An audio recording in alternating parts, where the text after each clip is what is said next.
terlambat. Tetapi kalimat positifnya datang tepat waktu. Kemudian jangan buang sampah sembarangan.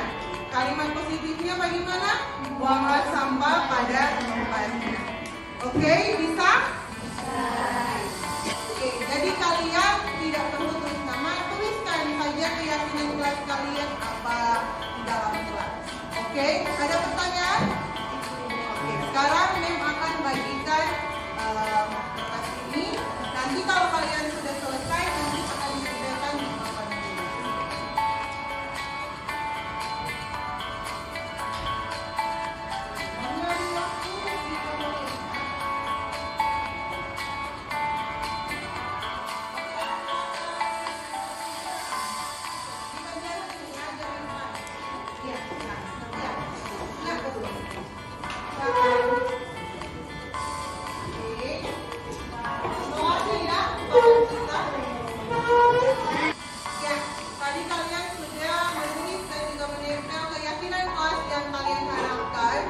Dan saat ini kita akan memilih, kalau misalnya sama, berarti hampir sama ya kalimatnya, berarti sama ya harapannya, keyakinan kelas yang dia pilihkan di dalam kelas. Nah, kita lihat yang pertama, berbicara dengan santun, menjaga kebersihan kelas, kemudian membuang sampah pada tempatnya.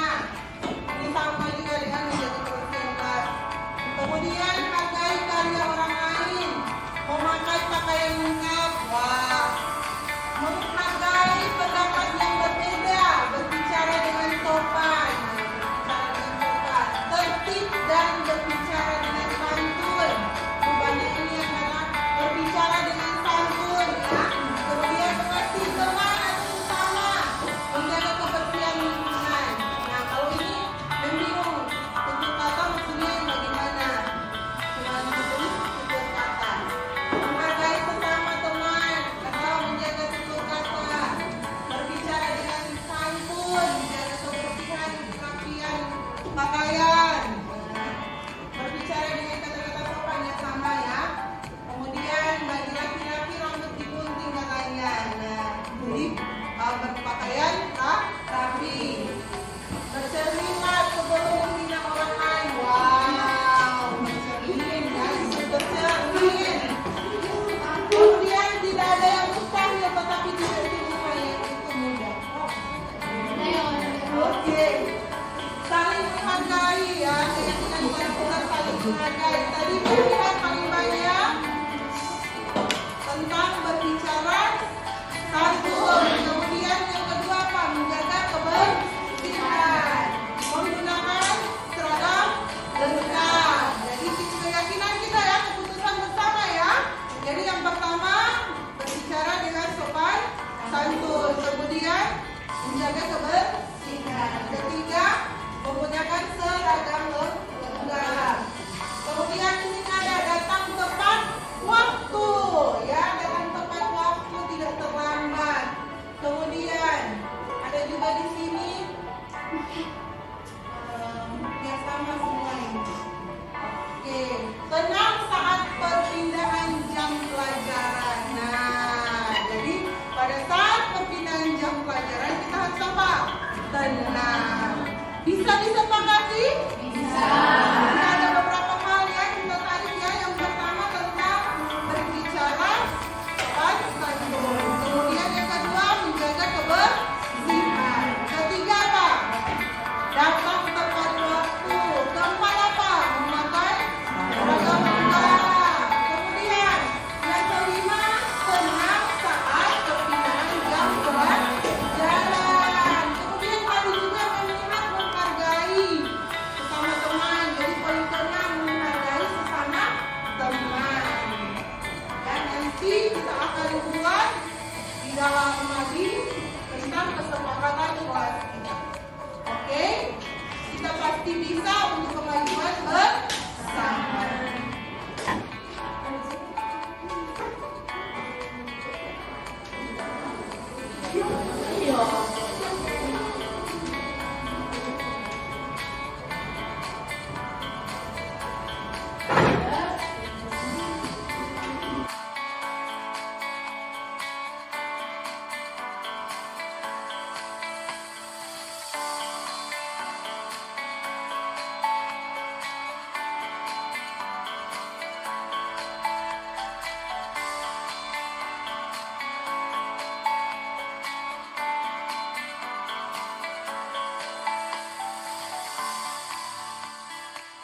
Ika, tadi Ibu dengar laporan dari ketua kelas, katanya kamu habis bertengkar dengan Crystal.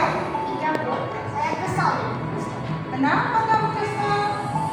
Crystal terus-menerus menolak tugas saya Bu. Bukan hanya PR Bu, tapi ulangan juga. Oh begitu. Wajarlah kamu marah dan kesal. Jika ibu ada di posisi kamu, pasti akan berbuat yang demikian. Lalu apa yang kamu lakukan kepada Crystal? Saya marah-marah Crystal dan dia Bu. Karena saya sadari, saya menyerah. Oh begitu. Pasti kamu berbuat begitu pasti ada alasannya ya. Iyalah Bu, masa saya hanya diam saja? Kan saya sudah susah payah mengerjakan tugas tersebut. Enak saja si Crystal main nyontek. Wajarlah kamu marah karena kamu tidak rela pekerjaanmu dicontek oleh Crystal. Ibu menghargai tindakanmu yang tidak berbuat lebih buruk dari itu, misalnya memukul.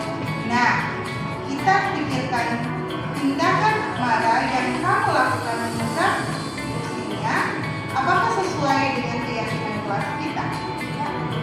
Nah, menurut kamu keyakinan kelas apa yang sudah kamu lakukan? Ya, benar. Menurut kamu saling menghormati antar teman itu penting tidak? Baik, kalau menurut kamu itu penting, jadi keyakinan apa yang harus kamu lakukan ketika marah? Saya harus sabar. Kamu bersedia memperbaiki masalah ini? Apa yang akan kamu lakukan untuk memperbaiki masalah ini? Saya akan bersedia bersabar dan menahan amarah saya. Kalau ada teman yang menyontek lagi, saya akan melaporkannya pada guru pengajar atau kepada orang tua saya. Ya, tepat sekali Nisa. Tetap semangat ya.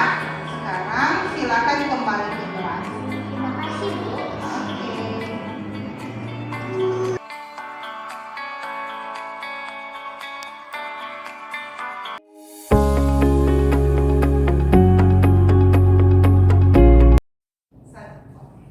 Shalom, terima kasih banyak untuk waktu dan kesempatan Bapak Ibu sekalian.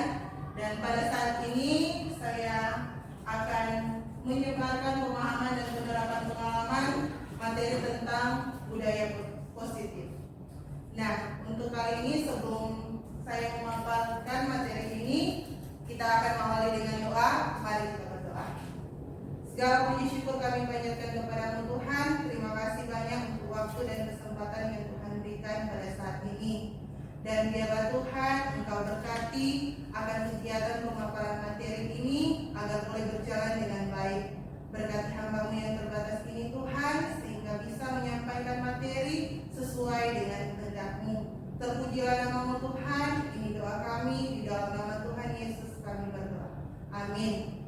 Nah, saat ini saya akan memaparkan tentang konsep inti budaya positif, di mana terdiri dari perubahan paradigma positif, disiplin positif, nilai-nilai kebajikan, kebutuhan dasar manusia, motivasi perilaku manusia, posisi kontrol guru, segitiga restitusi, dan keyakinan kelas. Nah, sebelum kita mulai, saya undang semua untuk berdiri. Saya undang dulu untuk bicara. Bukan untuk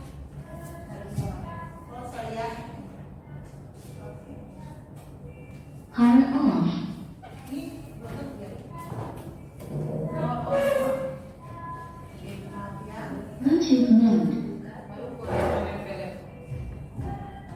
Connected. Oke, ya.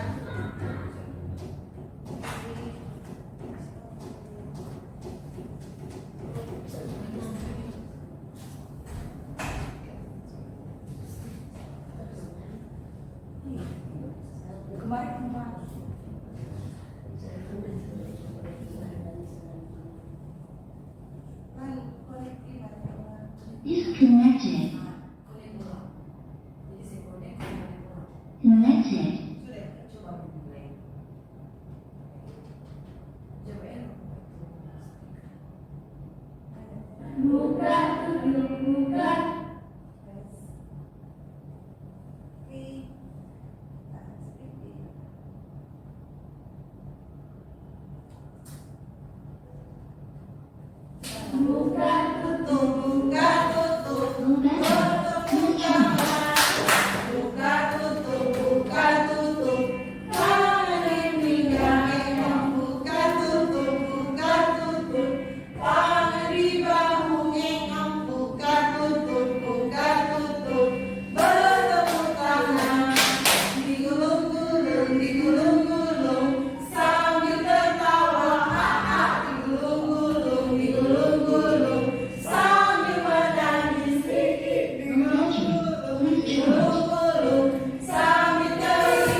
Nah, filosofi Ki Hajar Dewantara yaitu semua anak terlahir dengan bakatnya masing-masing atau biasa kita katakan unik.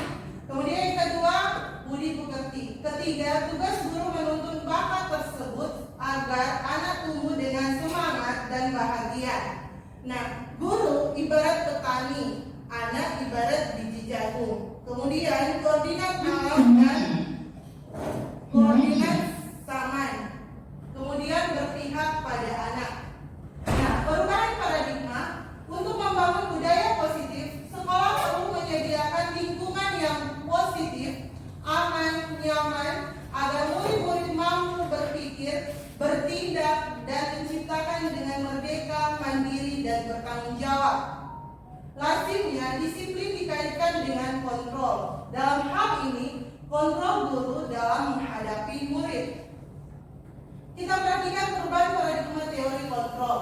Berikut ini paparan Dr. William Glasser dalam kontrol teori yang meluruskan miskonsepsi tentang kontrol. Kita bisa lihat ilusi guru mengontrol murid, ya.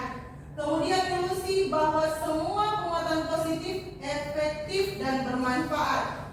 Biasa kita berikan suatu penghargaan. Kemudian ilusi bahwa kritik dan membuat rasa bersalah mampu menguatkan karakter. Kemudian ilusi bahwa orang dewasa berhak memaksa. Nah, kita bisa lihat apakah kita berada di tempat kontrol ini, ya. Nah, perubahan paradigma stimulus respon kemudian ke teori kontrol. Bisakah kita mengontrol seseorang? Nah, stimulasi respon, kita mencoba mengubah orang agar berpandangan sama dengan kita. Kemudian teori kontrol, kita berusaha memahami pandangan orang lain tentang dunia.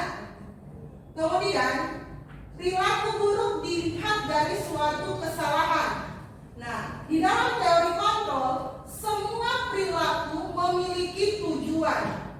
Kemudian stimulasi respon, orang lain bisa mengontrol saya, tetapi dalam teori kontrol hanya Anda yang bisa mengontrol diri Anda. Kemudian saya bisa mengontrol orang lain. Dalam teori kontrol, Anda tidak bisa mengontrol orang lain. Pemaksaan ada pada saat bujukan gagal. Nah, dalam teori kontrol, kolaborasi dan kesepakatan menciptakan pilihan-pilihan baru.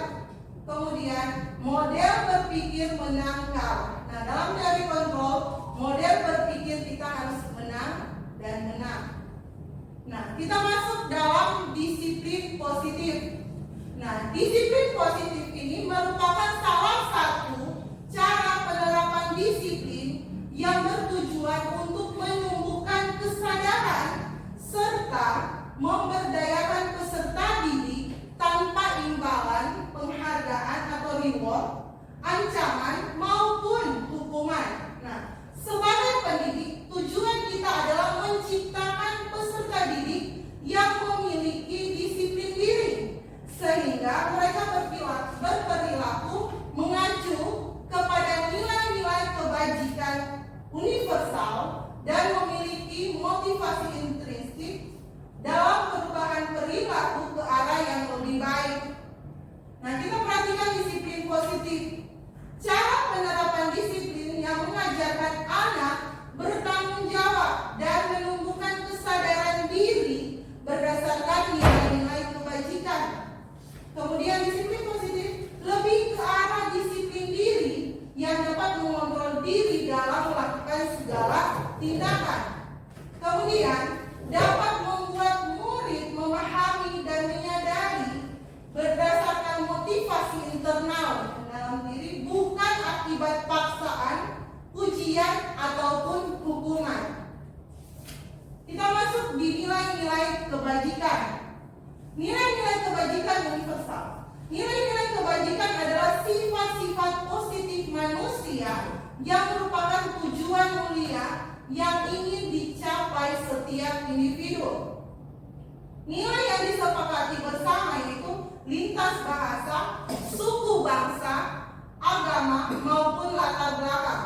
Sebagai contoh di profil pelajar Pancasila, di mana dalam profil pelajar Pancasila beriman bertakwa kepada Tuhan Yang Maha Esa dan berakhlak mulia, berkebinekaan global, gotong royong, mandiri, bernalar kritis, dan kreatif.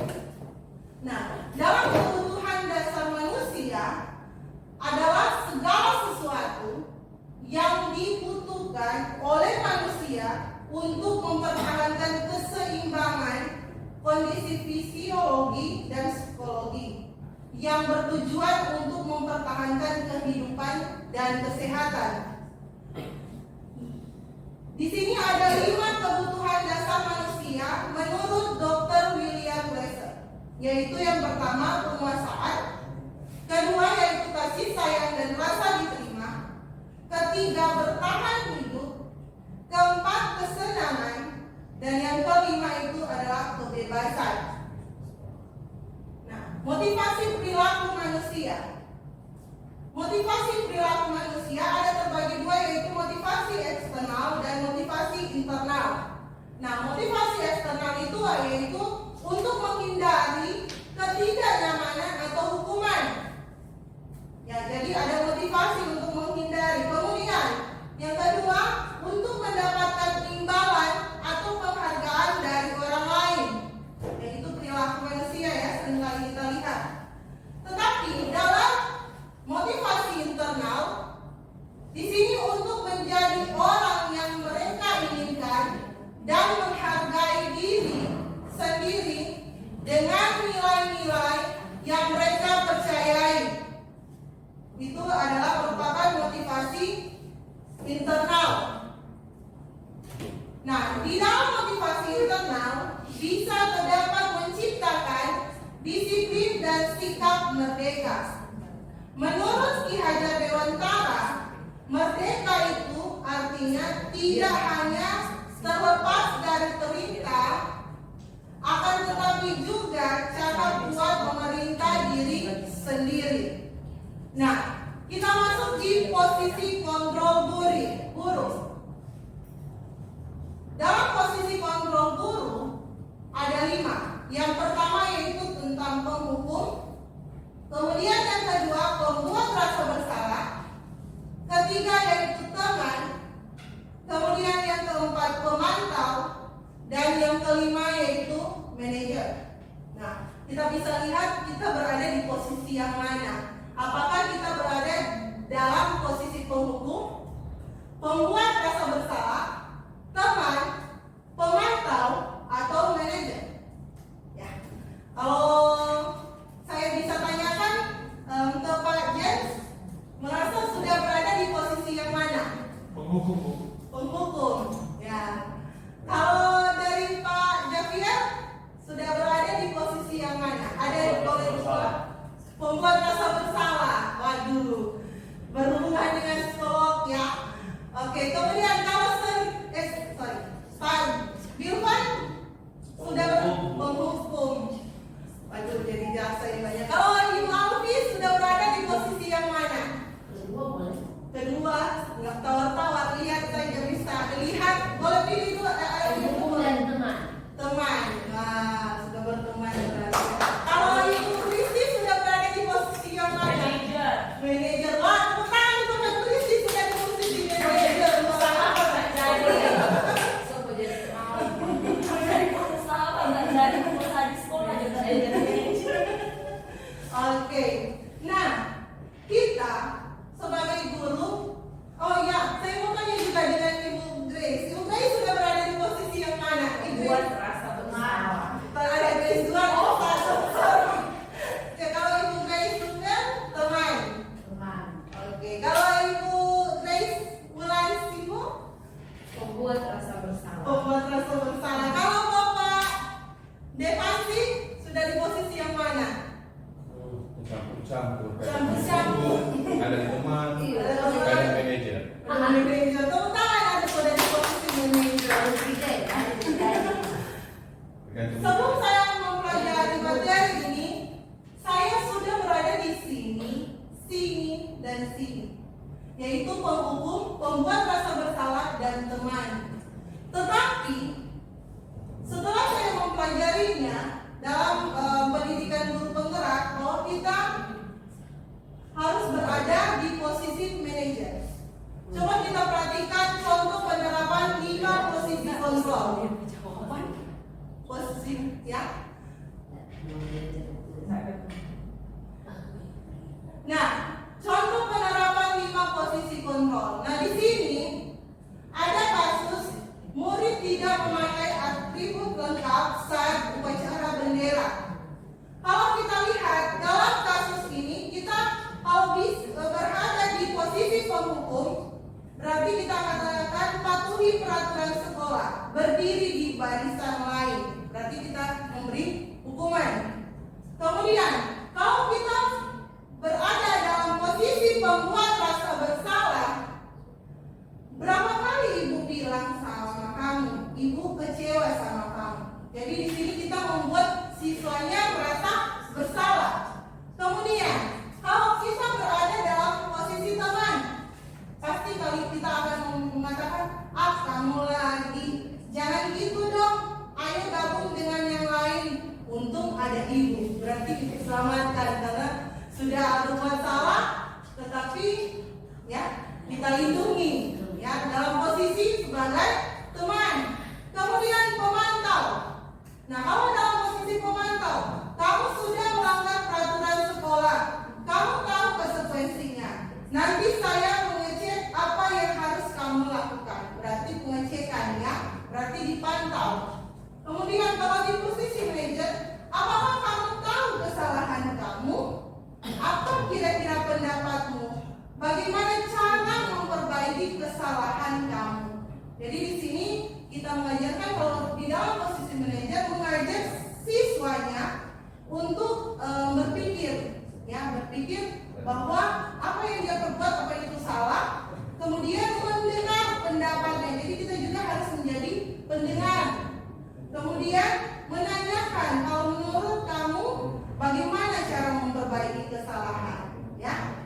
Nah, posisi kontrol seorang guru yaitu di manajer, di mana guru berbuat sesuatu bersama murid, mempersilahkan murid mempertanggungjawabkan perilakunya dan mendukung murid agar dapat menemukan solusi atas permasalahannya sendiri. Kemudian yang kedua, posisi manajer mengacu pada restitusi yang dapat menjadikan murid sebagai manajer bagi dirinya sendiri sehingga tercipta identitas positif atau berhasil pada diri murid. Kita masuk pada keyakinan kelas. Nah, dalam keyakinan kelas, sesuatu yang diyakini bersama yang berasal dari penyatuan pikiran untuk menjadi nilai-nilai kebaikan untuk ditirukan di kelas. Nah, di sini saya mencoba ya membuat proses pembuatan keyakinan kelas. Di sini guru bersama siswa membuat keyakinan kelas, di mana ada 3 tahap yang saya buat. Yang pertama, berdiskusi tentang keyakinan kelas. Pasti kalau di siswa kelas 6 itu merupakan hal baru. Kalau keyakinan kelas saya sampaikan ke siswa bahwa keyakinan kelas berarti kesepakatan bersama dengan mengacu pada kalimat-kalimat positif.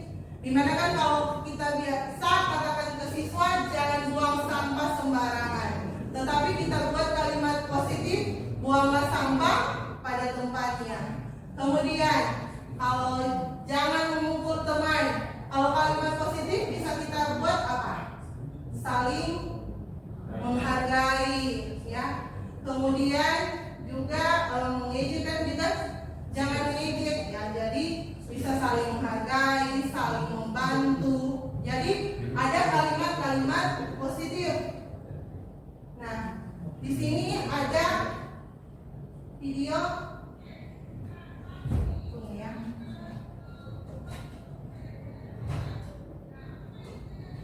Power off. Ya. Bluetooth mode. Connected.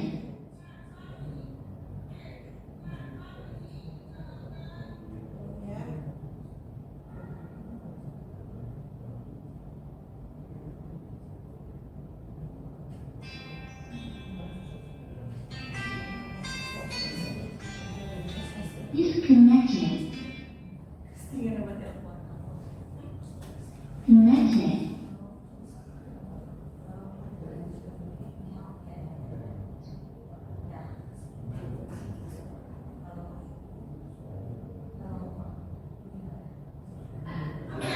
Nah, saat ini kita akan membuat suatu keyakinan luar.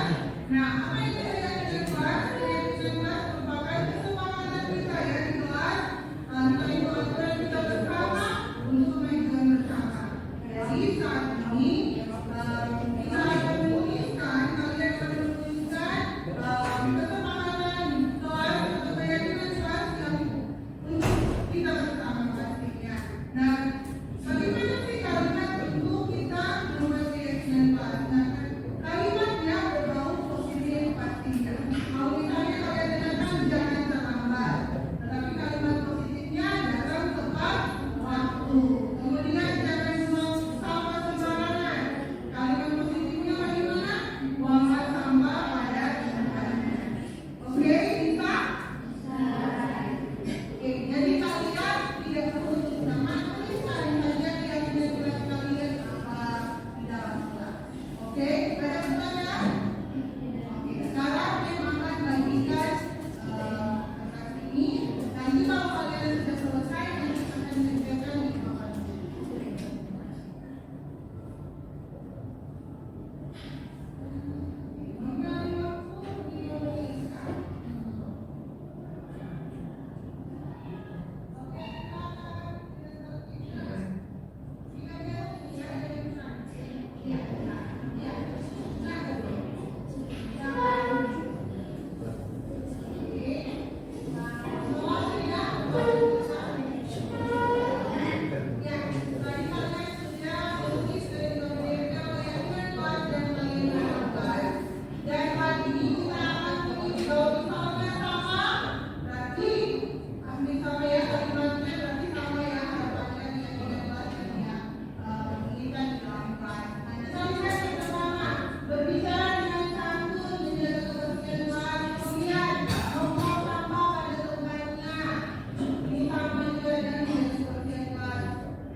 sedikit saja agar mudah diingat.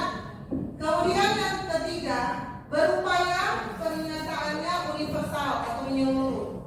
Kemudian yang keempat, sesuai dengan kondisi kelas agar mudah diterapkan. Jangan sampai kalau lupanya kemudian lupa. Kemudian dibuat dalam bentuk positif. Tadi saya sudah sampaikan, dibuat dengan kalimat-kalimat positif. Karena biasanya kalau di kalimat negatif katanya ada kata jangan ini, ya. Tetapi ada kalimat atau kata positif. Kemudian semua warga kelas ikut serta atau terlibat dalam pembuatan keyakinan kelas. Jadi semua harus terlibat dalam pembuatan keyakinan kelas. Nah, kita masuk pada segitiga restitusi. Nah, konsep disiplin dengan identitas gagal. Nah, kalau kita perhatikan di sini, kalau hukuman katanya bisa menyakitkan, tidak nyaman, murid takut, kemudian memaksa, murid menyembunyikan kesalahan, kemudian selanjutnya murid menjadi rendah diri. Kemudian kalau dimaksud di penghargaan katanya, kenapa dikatakan identitas gagal? Tidak efektif. Katanya kalau memberikan penghargaan tidak efektif. Kemudian merusak hubungan atau iri hati. Kemudian yang ketiga, mematikan kreativitas. Kemudian yang keempat, menghukum dengan sistem ranking. Karena itu di Kurmat sudah tidak ada ranking ya, tetapi potensi-potensi yang ada. Kemudian merampas hak menghargai dirinya. Nah, kalau di konsep disiplin dengan identitas sukses katanya di 2 poin ini yaitu konsekuensi dan restitusi. Nah, kalau konsekuensi penguatan jangka pendek perlu monitoring berkelanjutan. Kemudian stimulus respon. Murid menghormati peraturan. Kehilangan waktu untuk merenungi kesalahan. Kemudian kalau di restitusi, murid bertanggung jawab untuk perilakunya, fokus pada pemecahan masalah jangka panjang, murid menghormati dirinya dan orang lain, kemudian teori kontrol atau dirinya memegang kontrol. Nah, dalam konsep disiplin pendekatan restitusi, sebuah cara menanamkan disiplin positif dalam pada murid. Nah, apa itu restitusi? Nah, restitusi itu adalah proses di mana menciptakan kondisi bagi murid untuk memperbaiki kesalahan mereka sehingga mereka bisa kembali pada kelompok mereka dengan karakter yang lebih kuat. Jadi di sini restitusi itu adalah proses di mana kita bisa menciptakan kondisi murid untuk belajar memperbaiki kesalahan mereka sehingga mereka bisa kembali pada kelompok mereka dengan karakter yang lebih kuat. Nah, ciri-ciri dari restitusi yaitu menguatkan dan fokus pada solusi. Ya, jadi menguatkan dan fokus pada solusi atau jalan keluar. Kemudian fokus pada karakter bukan pada tindakan. Selanjutnya bukan menebus kesalahan tapi belajar dari kesalahan. Dia yang keempat mencari kebutuhan dasar yang mendasari tindakan. Jadi kita cari tahu dulu kebutuhan dasarnya apa. Tadi kan saya sudah paparkan ada 5 kebutuhan dasar manusia. Kemudian tawaran bukan paksaan. Jadi ciri-ciri restitusi itu memberikan tawaran bukan memaksa. Kemudian memperbaiki hubungan. Jadi di sini tindakan restitusi itu memperbaiki hubungan. Selanjutnya menuntun untuk melihat ke dalam diri. Jadi kita juga bisa harus mampu untuk menuntun, ya, menuntun untuk melihat ke dalam diri. Di sini ada contoh kasus di mana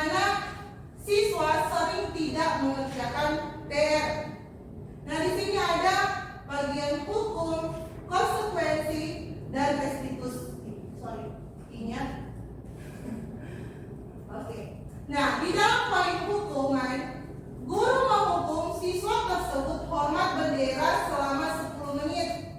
Biasanya ya, kalau zaman kita, kalau nggak buat PR ada hukumannya, entah itu dipukul atau juga disuruh hormat bendera. Apakah Bapak Ibu pernah mengalami seperti ini? Kemudian guru marah dan murid takut. Ya pastinya kan kalau di angkatan saya ya di sekolah dulu, kalau dapat hukuman pasti murid takut. Ya. Kalau di bagian konsekuensi, guru memberikan konsekuensi untuk mengerjakan PR-nya saat istirahat atau dikerjakan sebanyak 3 kali lipat. Ya, konsekuensi.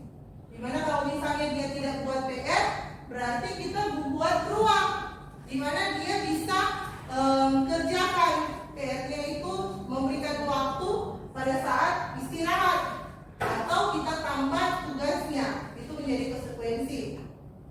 Kemudian guru tegas dan siswa menghormati peraturan. Nah, kalau kita masuk di restitusi, guru menanyakan keyakinan kelas atau dirinya dan membantu siswa menyelesaikan masalahnya. Jadi di sini juga guru diajak untuk berdiskusi sambil tadi kan di dalam ciri-ciri restitusi menuntun ke dalam kan dirinya. Kemudian guru terbuka dan siswa menghormati dirinya dan orang lain. Nah, dalam segitiga restitusi, di mana ada 3 pastinya ya, namanya segitiga. Ada 3 bagian, yaitu menstabilkan identitas, validasi tindakan yang salah atau validasi kebutuhan, kemudian menanyakan keyakinan. Nah, dalam menstabilkan identitas, kita semua akan melakukan hal terbaik yang bisa kita lakukan. Di mana setiap orang, kalau kita biasa menangani suatu kasus yang di sekolah, ya, masalah siswa, pastinya ada kalimat yang kita katakan begini ke siswa. Setiap orang pasti pernah melakukan kesalahan, ya pasti ya, tanpa kita sadari kita akan mengungkapkan itu atau mengatakan itu kepada siswa. Kemudian ada kalimat begini, kamu bukan satu-satunya yang pernah melakukan hal ini. Ya. Kemudian validasi tindakan yang salah. Nah, validasi tindakan yang salah atau validasi kebutuhan, semua perilaku memiliki alasan. Ya. Setiap tindakan yang dilakukan pastinya memiliki alasan. Dimana ada 2. Sini biasanya yang kalimat. Kamu tentu punya alasan mengapa melakukan hal itu.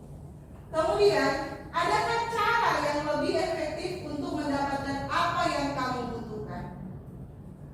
Selanjutnya, menanyakan keyakinan. Nah, di sini menanyakan keyakinan, kita semua memiliki motivasi internal. Nah, menanyakan keyakinan menanyakan keyakinan, nilai-nilai apa yang telah kamu sepakati. Kemudian, kamu ingin menjadi orang seperti apa? Jadi ada kalimat-kalimat seperti ini. Pada tugas yang saya lakukan minggu lalu tentang koneksi antar materi ini yang antar budaya ini, ada pertanyaan refleksi begini. Sudah berada pada saat mempelajari ini ada di posisi mana yang segitiga restitusi? Apakah sudah pernah melakukan menstabilkan identitas? Kemudian divalidasi tindakan yang salah atau validasi kebutuhan, kemudian menanyakan keyakinan kelas. Jadi ada 3 bagian ini. Kalau saya masih berada di poin pertama, belum di poin 2 dan ketiga, dan berusaha pastinya kita sudah berada di poin 2 dan ketiga. Nah, di sini ada contoh proses segitiga restitusi. Tadi dengan laporan yang ke bawah, katanya kami bertentang dengan Kristo. Kenapa kamu kesal?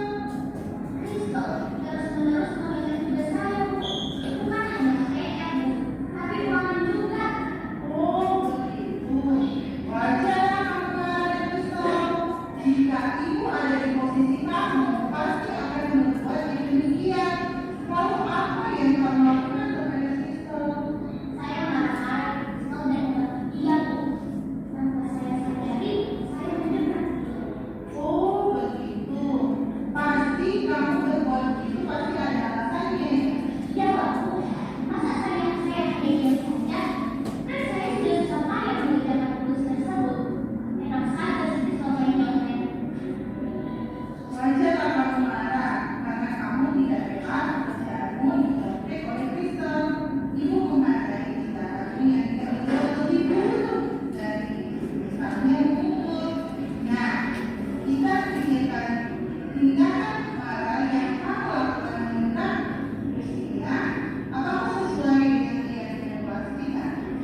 merupakan contoh yang saya buat ya, untuk menangani siswa dalam menahan emosinya.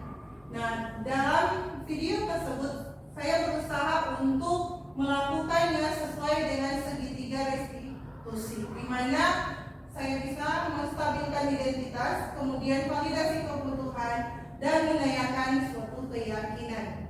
Dan pastinya besar harapan kita hal-hal tersebut kita bisa praktekkan itu dalam proses kita sebagai guru, dan kiranya materi yang saya sampaikan di saat ini boleh bermanfaat bagi kita semua, dan pastinya kita sebagai guru mengingat kembali apa tujuan kita sebagai guru.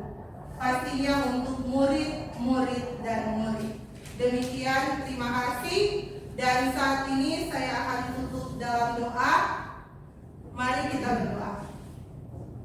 Terpujilah namamu Tuhan, terima kasih untuk penyertaan-Mu sehingga pada saat ini hamba-Mu boleh menyampaikan, memaparkan materi tentang budaya positif.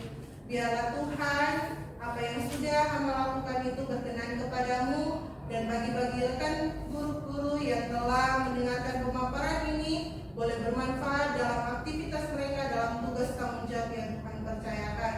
Terpujilah namamu Tuhan. Saat ini kami akan melanjutkan aktivitas kami selanjutnya. Kiranya Tuhan Engkau jaga lindungi kami, dan biarlah Tuhan perlindungan penyertaan-Mu selalu nyata dalam kehidupan kami. Terpujilah namamu Tuhan. Ini doa kami di dalam nama Tuhan Yesus kami berdoa. Amin. Terima kasih.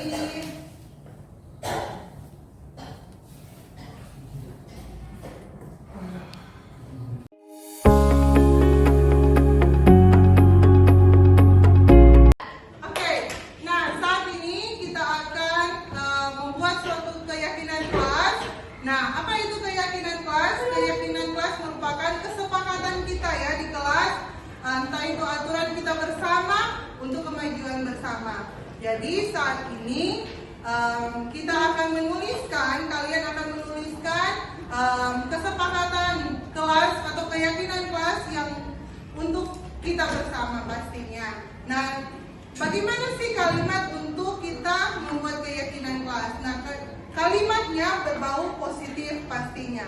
Kalau misalnya kalian dengarkan jangan terlambat, tetapi kalimat positifnya datang tepat waktu. Kemudian jangan buang sampah sembarangan. Kalimat positifnya bagaimana? Buanglah sampah pada tempatnya. Oke, bisa? Bisa.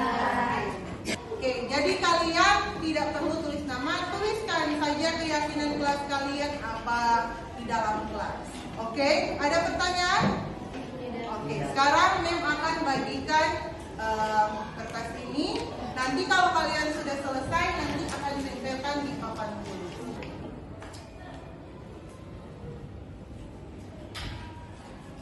Memberi waktu 5 menit, Kak.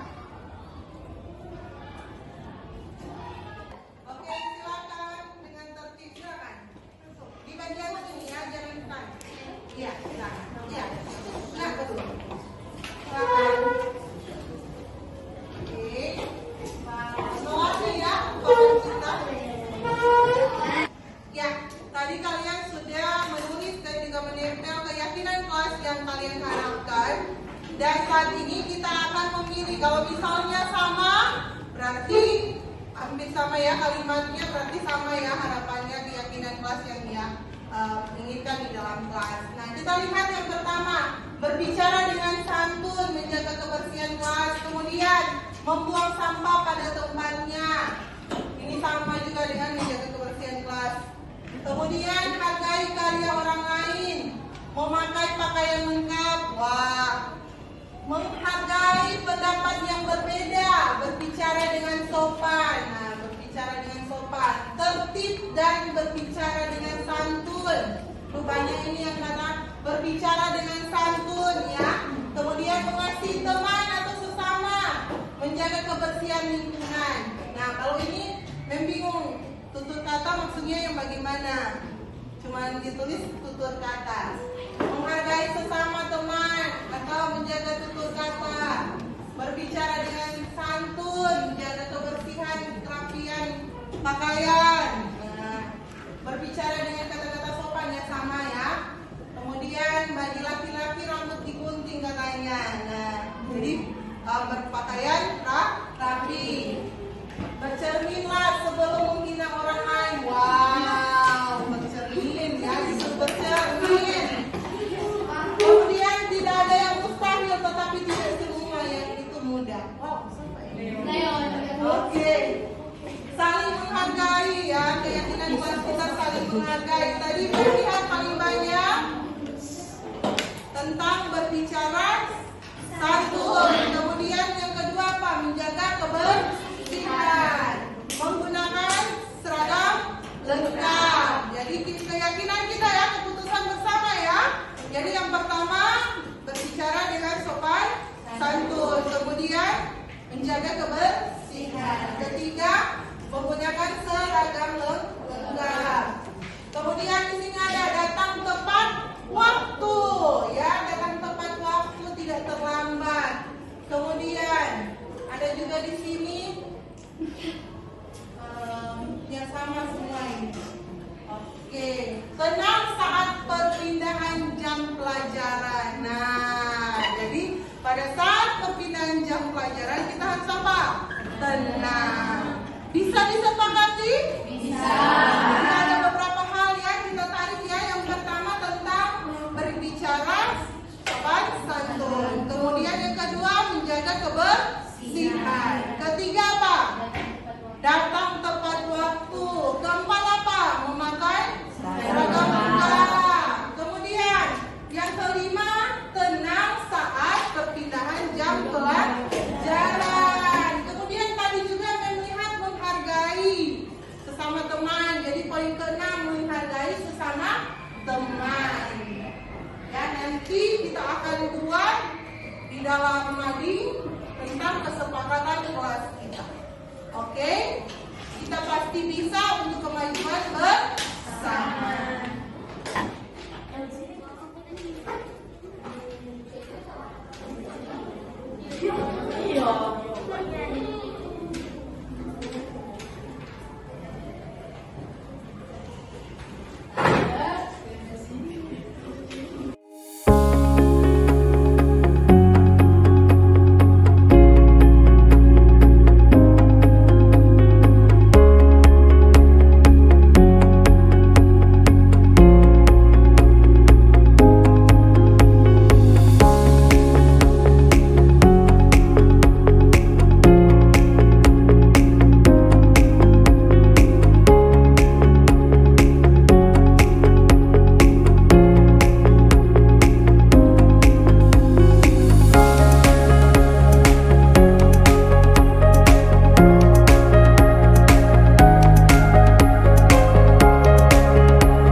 dari kelas 6B. Shalom, perkenalkan nama saya Jeremy Tambunan dari kelas 6B. Shalom, perkenalkan nama saya Evangelia Tambiu dari kelas 6B.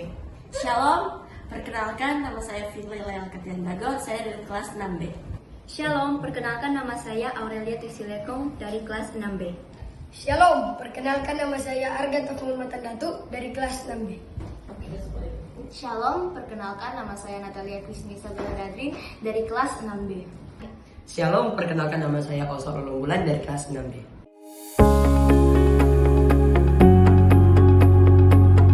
Saya sangat senang.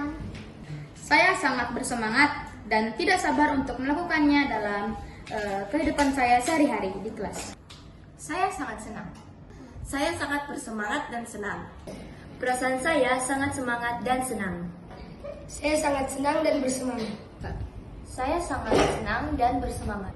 Perasaan saya sangat senang dan bersemangat.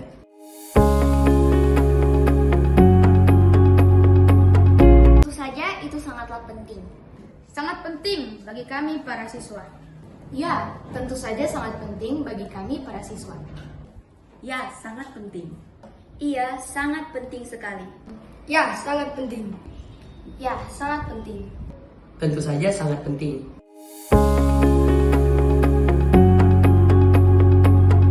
Keyakinan kelas sangatlah penting karena dapat membuat kita menjadi lebih disiplin. Tentu saja sangat penting, karena itu bisa membuat kita lebih disiplin. Menurut saya, pembuatan keyakinan kelas dapat menciptakan kedisiplinan bagi kami di kelas. Karena bisa mengubah karakter. Menurut saya, agar bisa menciptakan ketertiban di kelas. Dapat merubah karakter seseorang menjadi lebih baik. Karena kami dapat bertanggung jawab dan saling menghargai. Untuk menciptakan kerukunan